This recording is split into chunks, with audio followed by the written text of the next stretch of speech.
Hi guys, आज के नहीं आई एक नतून वीडियो मटन रेसिपि। आमी तो खाई ना, लेकिन हमार हस्बैंड खाई, ओनार एसे ही बनाচ্ছি। देखो किरम फुले बनाते हैं। मैं 1 केजी নিয়ে নিছি मटन, তারপরে এর সাথে দেওয়ার জন্য রসুন, পেঁয়াজ, আদা, তারপরে এই করা সব করে কেটে নিছি। ওর সাথে একটা আলুও দেবো আমি। তারপরে মিক্স করে নিয়ে কড়াই দিয়ে দিলাম তেল। কড়াইটা গরম হয়ে গেছে। তারপরে আলুটা ভালো মতন ভেজে নেব লাল লাল করে, কারণ কি আমাদের ভাল লাগে কোনো भी কিছু বানানোর আগে আলুটা এরকম ফেলে ভেজে বানাইলে খুব ভালো লাগে। তারপর তেলের পরে দেওয়ার জন্য তেজপাতা, জিরে আর শুকনো ঝাল দিলাম তেলের পরে। এটাও ভালো মতন লাল লাল করে ভেজে নেব। তারপর দিয়ে দিলাম আদা রসুন, এর ভিতরে আমি ধনিয়া গুঁড়ি দিয়ে দিয়েছি আর জিরে, এই করে সব করে দিয়ে তবে একসাথে পেস্ট বানিয়ে নিয়েছি। এইটা ভালো মতন কষাতে হবে। দেখো পেস্টে যদি ভালো মতন না কষাও তো ভালো লাগে না। তারপরে এর ভিতরে দিয়ে দেবো লবণ, হলদি আর ঝাল, এগুলো নিজের হিসাব মতন দেবা। আমি 1 কেজি নিছি তো 1 কেজির হিসাব মতন দিচ্ছি। সের পরেও আমি মতলব ঝালের গুঁড়ি আরও দেওয়া লাগবে, এটুকু হবে না। তারপরে ভালো মতন কষাই নেব। দেখো এত সুন্দর। আমি বেশি মতলব মিডিয়াম তেল দিয়ে বানাই, কেননা কি বাড়ি হতো তেল খায় না, এর জন্যে মিডিয়াম তেল দিয়ে বানাই। তারপর দিয়ে দিলাম দেখো পরিষ্কার করে রাখা মাটন দিয়ে দিলাম। এরকম প্লে 1 কেজি মাটন তো একটু নড়াতে একটু দিক্কত হয়।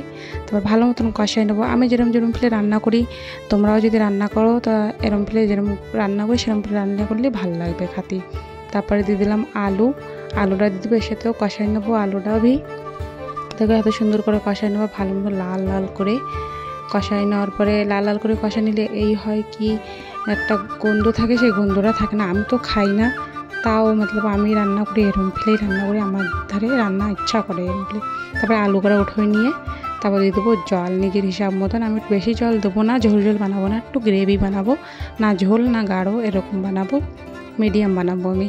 দেখো তারপর জলটা ফুটিয়ে আসলি, এই যে ভালো মতন ফুটে গেছে। তারপর দিয়ে দেবো কুকারে প্রেশার কুকারে দিয়ে দিলি এই হবে কি যে মাটনটা পুরো বড়িয়া মতন সফট হয়ে যাবে আর গলে भी যাবে, খাতে খুব টেস্টি লাগবে।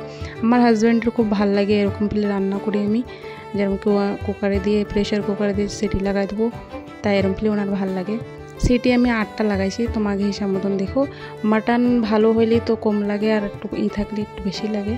তা দেখো ওর ভিতরে আলু দিয়ে দিছি, তারপরে দিয়ে দেবো গরম মশলা, যা যা লাগে সেটা দিয়ে দিছি। এই যে গরম মশলাটা বেটে ভালো মতন দিয়ে দিছি। দেখো কত সুন্দর লাল লাল হয়েছে। এই যে মেলোই নেবো।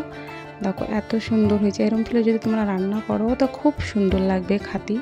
তা আমার রেসিপিটা তোমাকে যদি ভালো লাগে তা আমার চ্যানেলটা সাবস্ক্রাইব জরুর করো, আর আমার ভিডিও কীরকম লাগে তোমরা কমেন্ট भी করো। দেখো কত সুন্দর। তোমাকে যদি ভালো লাগে তো আমার ভিডিওটা লাইক অ্যান্ড সাবস্ক্রাইব জরুর করো, আর শেয়ার भी করো। তোমাকে সাপোর্টের বহুত দরকার।